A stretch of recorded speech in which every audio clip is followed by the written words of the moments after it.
everybody, so you can already tell by the title of this video what this video is going to be about. Today I will be showing you how I edit my Instagram photos. Usually when YouTube is doing this, we're always like, oh, this was highly requested, loads of you asked for this. Literally nobody asked for this, I just wanted to do it. For about a year or so now, I've been on the trend of having a matching Instagram feed, and when people do Instagram themes or matching feeds or whatever, they sometimes do it in different ways, in that they'll just post this in coloured pictures. But for me, I basically post whatever I want, but I always use kind of the same filter. Anyway, enough talking, let's change the shots and then I can actually show you how I edit my Instagram photos. So these are basically the photography apps I have. I have not used it to cut after like in ages. Lively is, if you have an iPhone 6s, there's the live photos feature, and Lively will turn your live photos into GIFs or videos or individual shots. It's a really good app, to be honest. WeHeart is basically just to get Twitter headers really, but the one I use to edit my Instagram photos is VSCOcam.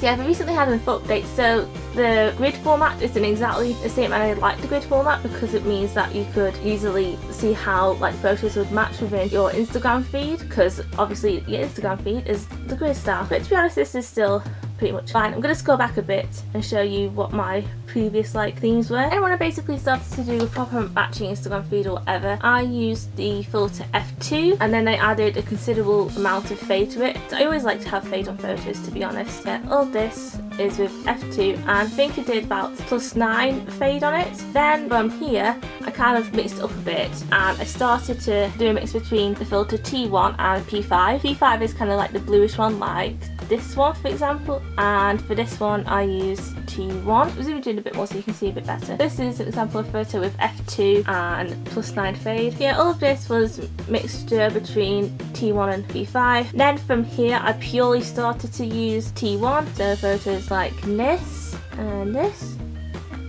as well. I really like this photo, to be honest. Yeah, also with T1 I mixed in a bit of black and whites as well, just in case like the natural colour didn't match or fit with the overall thing. For example, this photo from Fifth Harmony was mainly like red and purple, and that didn't really match with the theme, so I changed it to black and white. At the beginning of this year I started to purely use the filter P5, which gives this kind of like bluey effect really. Then when it became like June and like the summertime, I changed my theme to a current one, and since June and basically summer in general, I've been using my current theme, which is using the filters C1, C2 and C3 depending on what fits the photo really. Now I've imported these three photos into VSCOcam. If you're wondering how you do that on VSCOcam, you basically press this, there's a plus in the corner and it brings up your camera roll. I don't know if I will actually post these to Instagram yet, but these are just for an example anyway. So first of all we have this photo of a block of flats. This is where I live, so go straight to these filters here, C1, C2 or C3, and I think C3 is the best one, to be honest. Might do a few little more edits, so to see the exposure. These kind of settings, so like the contrast and stuff, can change from like photo to photo. It just depends what looks best really.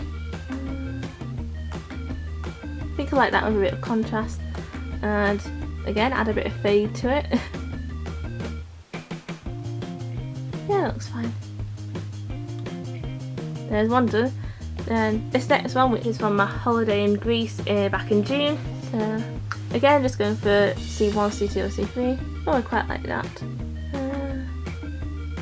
I think I prefer C2 on this one. So again, settings.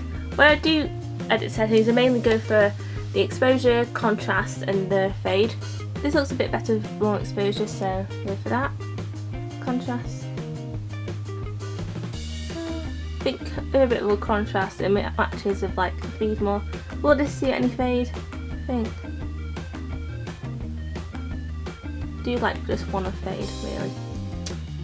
Okay, that one's done then. And the last one is from Euston Train Station in London. I'm first of all going to crop this because there's a guy poking his head round the corner there. So I like VSCOcam because of like the aspect ratio crop, so you can just go for one of these or one of that. I think I'll go for this one. I'm going to use the 3:4 setting and just do this, and that looks a lot better. Go back to the filters, and I like C1 the best of this one, to be honest.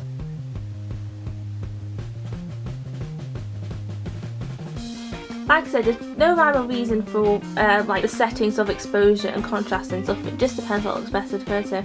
I think a bit more exposure. This one looks good. This is already quite a contrasted image, so I don't think I'm going to bother with the contrast and just go also fade a bit more.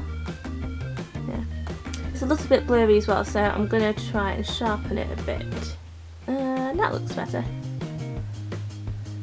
That's basically it. It's pretty simple, to be honest. And when it comes to Instagram feeds, the order of the photos that you post them in becomes quite important as well. Like these three that I just edited here, I would not post them in that order, to be honest. I don't really think the best way to kind of work out what order you should post your photos in, if that's the thing that you're bothered about, you may just want to post your photos in any order that you want. Kind of like doing them in alternating colours, really. So like these two here, they kind of have the same tone and shade to it, and then there's this one in the middle which is kind of different. So like got this photo here, this one in the middle, and then this one after. So this one look kind of similar, so when there's something in the middle they will look better. I don't know if it made any sense of that, and I may be talking absolute tripe, to be honest, because I'm not an Instagram pro. That's just the way I do things and how I edit stuff. So yeah, that's about it really. So I hope you somewhat enjoyed this video. Let me know down below in the comments if you have an Instagram feed and like, kind of like what filters and what apps you use maybe. Happy reader, I hope you have a great day, and I will see you tomorrow.